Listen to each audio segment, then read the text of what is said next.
ପିଲାମାନେ ଆମେ ଏଇ ଭିଡ଼ିଓରେ ଡିସ୍କସନ୍ କରିବା ଓପିଏସସି ଜୁନିୟର ଆସିଷ୍ଟାଣ୍ଟର ରେଜଲ୍ଟ ଡିକ୍ଲାର ହେଇଛି କେମିତି ଦେଖିବେ ଏବଂ ଡକୁମେଣ୍ଟ ଭେରିଫିକେସନ୍ ଡେଟ୍ କ'ଣ ରହିଛି ତା ସହିତ OPSC civil service main examination 2022ର ଯେଉଁଟା ହେବାକୁ ଯାଉଛି ଫେବୃଆରୀ 25 2024 ଠାରୁ ତାର ସବଜେକ୍ଟ କ'ଣ ରହିଛି ଲାଷ୍ଟ ଡେଟ୍ କ'ଣ ରହିଛି ଏକ୍ଜାମର तो निश्चित भाव में वीडियो को शेष पर्यंत देखुथांतु।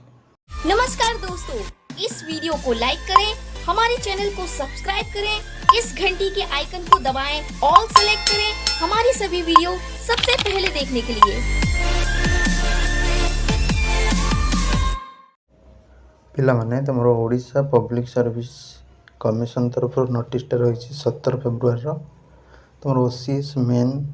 रिटन एग्जामिनेशन 2022 होबाक जाऊँगी तुम 25 फेब्रुआरी रु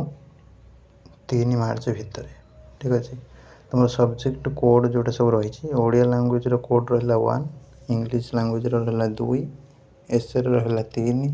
जीएस 1 रहा 4 जीएस 2 रहा तुम 5 जीएस 3 6 जीएस 4 7 यहाँ पेपर कोड तुम मेन जो गुड़ाक सब रही कंपलसरी पेपर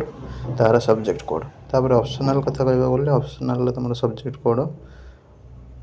सेमती रही तुम एग्रीकल्चर रहा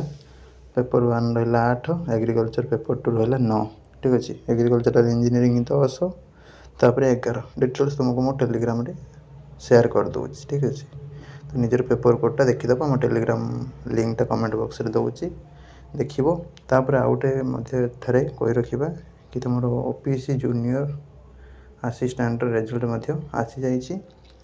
तार मध्य क्यों मैंने सब सिलेक्शन हो तार लिस्ट मुझे दूसरी टेलीग्राम रे तो निश्चित भाव में देखो एवं तुम डॉक्यूमेंट वेरिफिकेशन एवं कंप्यूटर स्किल टेस्ट जीव जोटा कि तुम पाखापाखि date of February last week रही नमस्कार जय जगन्नाथ।